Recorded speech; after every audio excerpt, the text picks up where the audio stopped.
Hi, and welcome to this live chapter reading from The Race for the Lost Coin from the Coin of Time series, book number 2 by Luciana Cavallaro.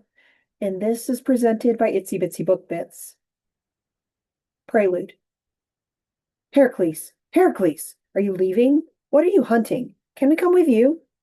Two lithe youths sprinted to catch up with Heracles outside the lion gates of Mycenae.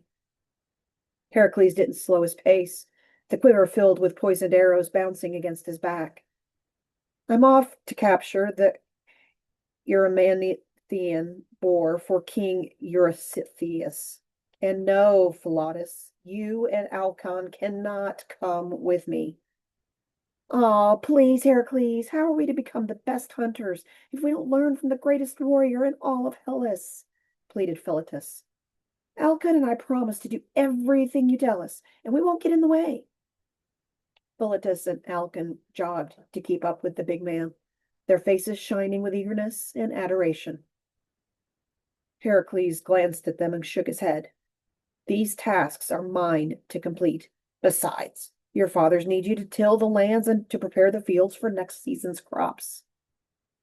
Philotas grimaced, a sheen of perspiration coating his forehead. I don't want to be a farmer. I want to be a warrior like you. Heracles halted and frowned at the adolescents. No, you don't want to be like me.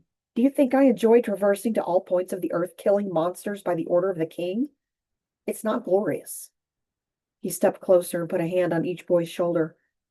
When I return, I promise to teach you how to use the bow and arrow. And how to wrestle? Asked Philotas, his eyes wide with hope. Heracles nodded and gave them a slight smile. And how to wrestle. He indicated back towards the citadel. Now off with you both, or it will be dark before I reach Mount Phoebe. He turned on his heel and resumed walking down the road. From behind him, he heard Philotas and Alcon yell and whoop in joy as they ran home. Hours later, Heracles crossed over the border into Arcadia, home of the centaurs. He stopped by the Erymanthus River, filled his water bag, and cupped handfuls of cold liquid and drank his fill. He sat under a tree and leaned against its rough bark. Heracles dug into his knapsack and still let his fingers touch a smooth object. He pulled out a stone as big as a duck's egg and lifted it to a face level, holding it between his pointer finger and thumb. The trouble you have wrought, he said. I wish I hadn't found you on Mount Helicon. Have a mind to secrete you in the deepest cave away from inquiring minds and treacherous beings like Eurystheus. He sighed. What am I to do with you? Heracles was young and brazen during the years he was growing up in the court of his father, Amphitryon in Thebes, believing he could bed the mystical muses. After all, he had slept with 50 of King Thespius's daughters at the king's request. He traveled to Mount Helicon, searching for the 9 muses. He was part way up the mountain when an old crone stopped him and asked if he would help her look for a lost lamb. Not thinking to ask how she had managed to scale the sheer and difficult mountain path, Heracles agreed to help her search for the animal. He was drawn to a mournful bleating and spied the lamb perched on a rocky outcrop above. Heracles clambered his way up to the animal. His left foot slipped and he clung to the ledge. He reached out with a hand to gain a firmer hold and pulled himself up onto the ridge. Right, come here, he said. Then he stopped and blinked.